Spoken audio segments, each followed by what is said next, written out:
Welcome to another video from Dr. Lock. We've got a key machine this time we're going to have a look at. This is the Concord key machine. Let's bring it up. It's heavy. Okay, the box. The box is huge. Not that you want to know, but I'm going to give you some sizes on that. So this is just purely an unboxing video. I'll give you a little rundown. The box is 580 by 380 by 550. And we're talking millimeters. The weight on this one here comes in at 28 kilos. Okay, so that's a 28 kilo box. I'm just going to use my blade here and cut it out.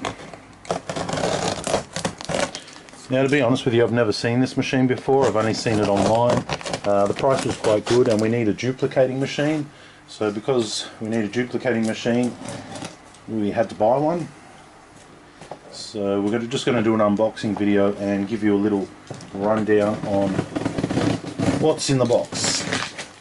So if you want to purchase one, you can, and you know what to expect. Okay, there's a million rolls of tape on this box. I don't know why. I guess because it's coming from China such a long way. I want to make sure the machine doesn't fall out. Alright, we're getting somewhere now.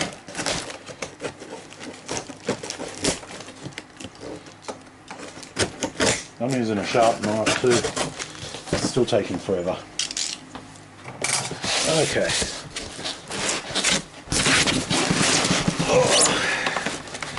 Okay, if you can see it, here we go. Unboxing video for the Concord XC-002 laser or wave key cutting machine. Ta-da! That's it there.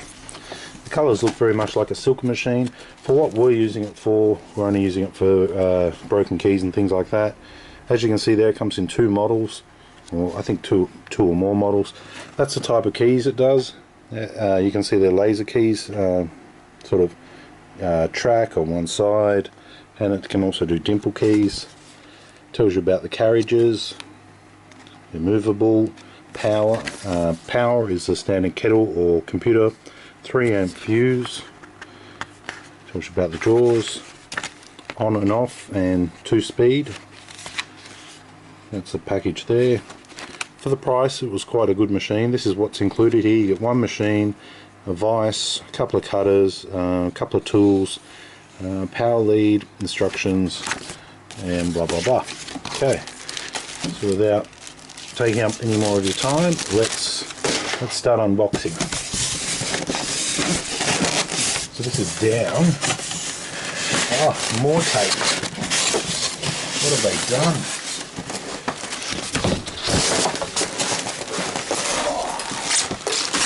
Okay, this is 28 kilos right here, so I'm trying to do this carefully without wrecking it. Key machine coming out.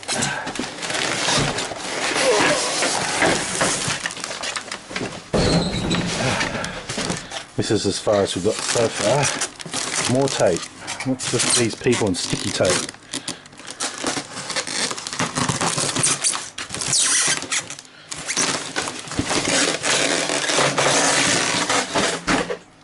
Okay, that is the machine.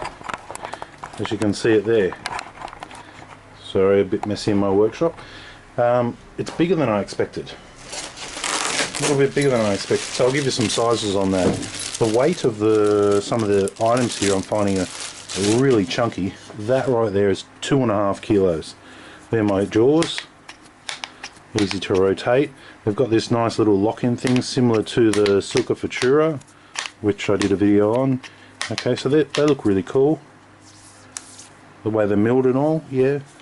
Nice handles. I'm fairly happy with that. Got a paintbrush, definitely necessary. Right, let's get it out of the styrofoam. Okay, one handle, two handle. Come on out.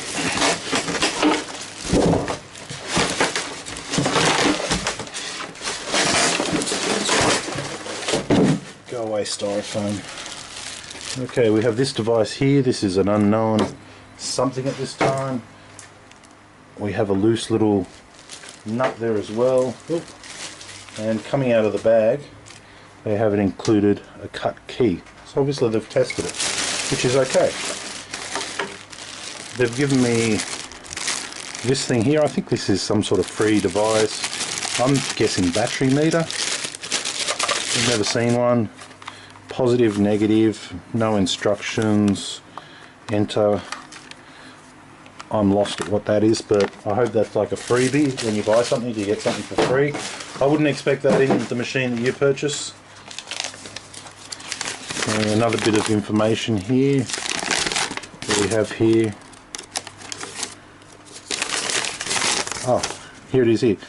Automotive battery analyzer. Okay, so that's cool. Just a free gift.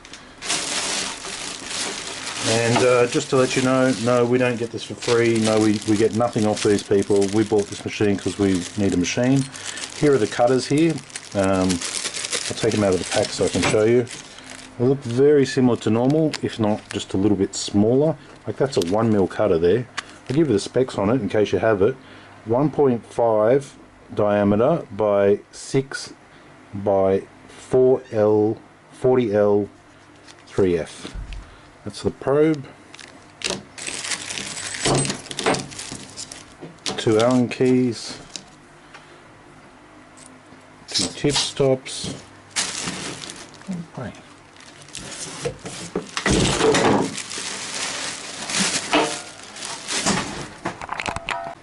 Okay, so the machine is a little bit bigger than I expected, but that's okay. I'm going to take the plastic off, take you through, measure it. I have room on my bench. You may or may not, but I'll give you sizes so you can work out whether or not this machine suits your needs too. Taking the plastic away. Okay, so unveiling. I'm in Australia. They've given me this plug here, which is 10 amp, 240 volt, standard kettle plug right there. No big deal. We can plug that in. Even if it was a different voltage, that wouldn't be too much of an issue. One of the reasons I chose this machine over a Silka, I love Silka, but I couldn't afford $8 for a simple copying machine. And one of the reasons I need this machine is because if I'm going to cut a key like this and it's bent, broken or worn, if I'm doing it on the Futura or one of the other key machines, I'm going to have to level it out. I get false readings, all that sort of stuff. Being a locksmith, you want 2 ways to duplicate a key, not just one, especially if you're a professional and you're on the job site. So that's why I thought, well, you need a copying machine. No computer, no nothing, let me copy, and if something's not right I can do it by hand or do it by eye to do what I've got to do. First look, solid, nice hammer tone finish, rubber on the top, rubber mat once again. Probably needs a little bit of sticky to stick it down. Let's just, we'll plug it in a minute. I'm going to set it up for you first, because this is just an unboxing video. Sure, I'll give you my opinion as well, but that's not a problem. Down here, okay, so we have our plug, we have our fuse, we have our on and off switch. I'm assuming that when we can just leave that on the back and we won't actually need to access that. We shouldn't need to access the fuse as long as we're not doing anything wrong with the machine. Other machines I've got, I've never had to access the fuse at all. I'm looking down here, we've got a serial number, all that, laser etched in, so it's quite a reasonable product. We've got hex screws around, that looks pretty good. Our on and off will be on the side here, so we only need to access the side to actually get to it. So that looks pretty good. It is heavy too. I must say, the newer the machines get, they generally get lighter, and this is a new machine, but it's heavy. It's a whole lot of rosy, as we say in Australia. Okay, so that's my plug. I'm not going to plug it in yet. I'm actually going to do a little bit more setup. Just going to lift it around. I'll do the best angle for you right there.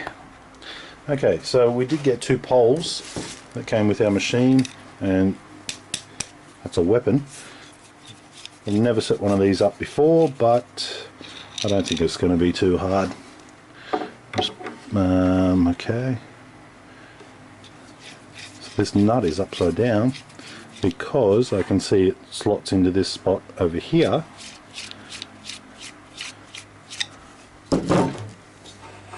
Is that going to spin all the way around? It is. Okay, so the nut goes on one side, spin it all the way around, we find our hole position, and we screw that bad boy in. So we push it all the way through, the nut will pick up on the other side, screw that in nice and tight. That will be our height, so this will allow the cutter to go up and down. I think I've locked it in there. Okay, and when we tighten it in, I should be able to tighten it in at halfway. Yep. So it's basically just one nut doing that. That's okay. Another weapon. Oh, we lost something. What we lost was this little brass bush here, which I don't really want to lose because that would be very bad. Very hard to get another one. Moving around to this side here, and that nut would fit into one of these perfectly. So we'll push this through here. Okay, it's definitely not fitting on that side. Push that little brass collar out. There we go. Now this is a ball bearing with a shaft in it, so we need to get this down. This should actually just slide straight in. Very tight fit. Okay, very tight fit. We're talking 1mm clearance right there.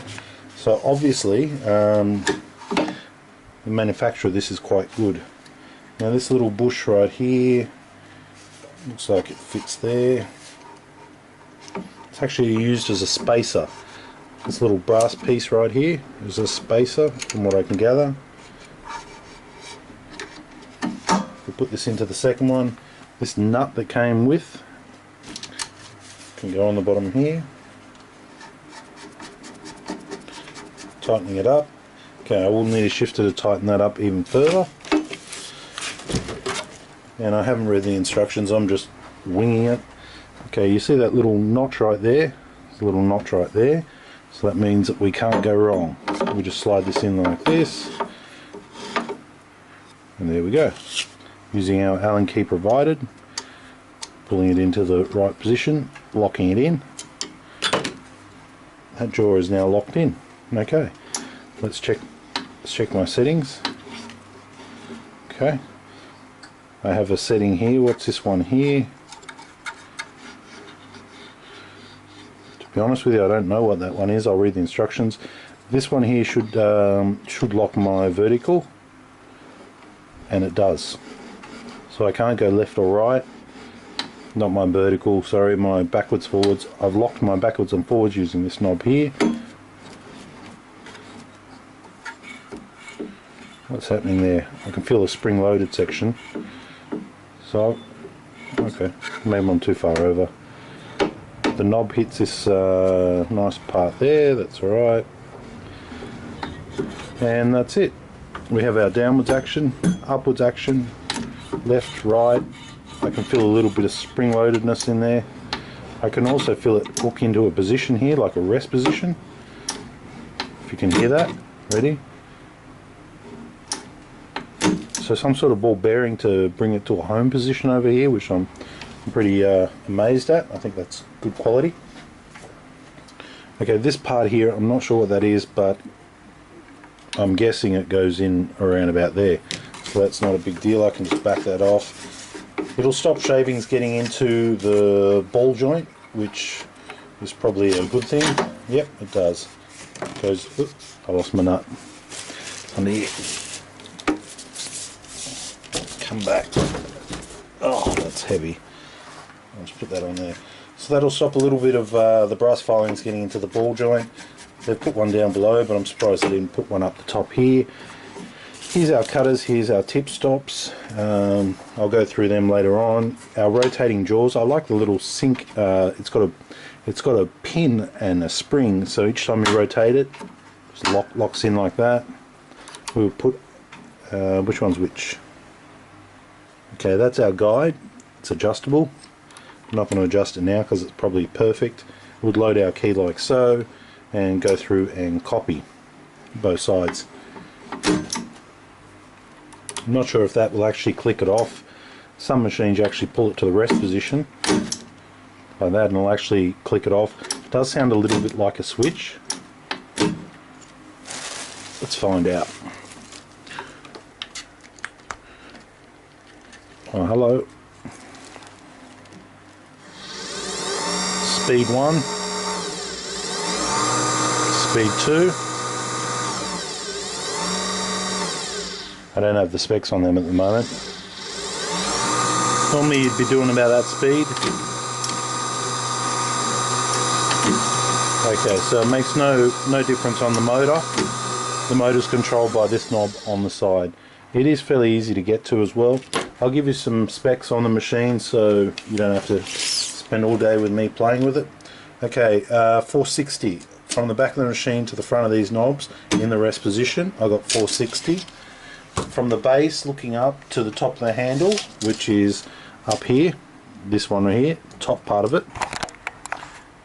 up here. Okay, max height you would need is about 580. So 460, 580. Width wise you would need, bringing this down to the home position over here, I'd say about 400. So if you give it 400, 580, you can mount this on a bench. Let's dismantle it now. Now this will be going into a van. What about mounting it into a van? So let's have a look at that underneath. See if we can find a reasonable way to mount this, because I tell you what, this is heavy. And if it is to be mounted in a van, it will need to be secured. Okay, so on the base here I can see no big bolt holes, which only leaves me removing the feet and then making up a plate and then bolting it down that way, or removing the feet, coming up and bolting it through that way. I can see some air vents on the bottom here too, so that'd be important to keep them clear.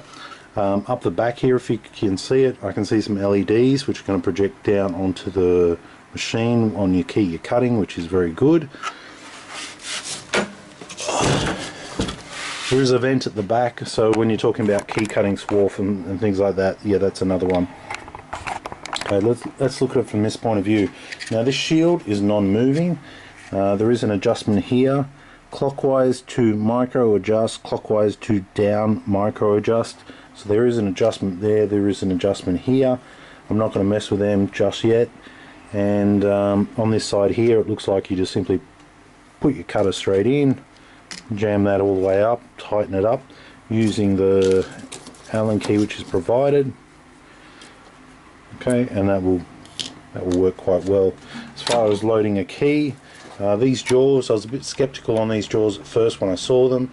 Looking at them now, when I'm actually looking at them, I can see they're clamping the key very well. There's about 2 mil just on this jaw here. I don't even know if I'm using the right jaw, but I could cut on that. Another one here, still 2 mil. The key, the lowest part of the key is still 2 mil higher than my jaws, which is quite good. I can also tell you that when I drop this, once I find that height, I can tighten that up, hold my height at that particular point, which means that I'm not going to be cutting into my jaws anyway. So I can cut to the required depth which is needed. And those little spring ball bearings there, there's one to go to the back and there's one over the side. So that kind of, you know, does keep it locked in a bit. So if it's around in the van, it's not. There's one at the front and the left and right one doesn't work. So the jaw might move around in your van. Simply tighten this knob and it's not going anywhere. Okay, and that's it. That's the unboxing of the Concord 002, and it should be a good machine. It's just a simple duplicating machine. I do love silker machines, but couldn't afford one just for duplicating. Reasons I'd use this is if I had a bent key, I want to cut a key real quick. There are reasons to have an actual duplicating machine, just not a code machine in your vehicle. So by having both, it gives you the option. If you just want to simply load in a key, load in a blank, start copying, and then move on to the other procedures that you've got to do to produce a remote control or a remote control key or any modern car key, there's always more than one step. Cutting the key is only one step. So by having a machine like this, allows you to get the job done quickly. And one thing I haven't shown you yet is what's under the bonnet. So this is just down below here. This will be where all the cutters, all the extra bits go. You can see that cutters will quite easily slot in there. I need a few more cutters. Pushing it back in, it should slide back in easily. Okay, there we go. So these little tiny cutters here, we put them in there, and they fit in nicely. We close the bonnet. That works well. Put the Allen key in there. These parts here, I mean, not as well designed as a Silker machine because you would have like little grooves in there, but all the same, nice and easy to use. Put all that under the bonnet. Is that going to lock in? Yeah, that won't go moving when you're driving. It locks in there quite nicely. So for the price of this machine as a copying machine, there is another model out which is all over eBay, $400 or $300, orange and black machine, orange and grey machine. I would prefer one of these as a professional. I really would. Feels solid. I can lock my carriages this way, I can lock my carriages this way. I have my 4-way jaws. Definitely worth the extra investment. This one here, a couple of $1,000 as compared with the other ones on eBay, a couple of $100, and as compared with the Silker would be a far more superior machine, but for what I need it for, this was in the right type of price range to just copy a key quickly. So that's our unboxing video on the Concord 002. Any questions, please leave them down below. Look, we don't sell this machine. We don't know a lot about it. We're still learning. If we can help you, we will. If you enjoyed unboxing it and now you know a little bit more about this machine, give it a thumbs up. If you're thinking about buying one and you wanted to know more, give it a thumbs up. I'm also noticing that there is a little post on this side. I'm not sure if this vertical depth can be swung around the other side. I just don't know. But the finish of it, the build of it, and all the rest, it's a real machine. Compare it to that other little floppy 368. This is a machine that's a toy. So thanks for watching.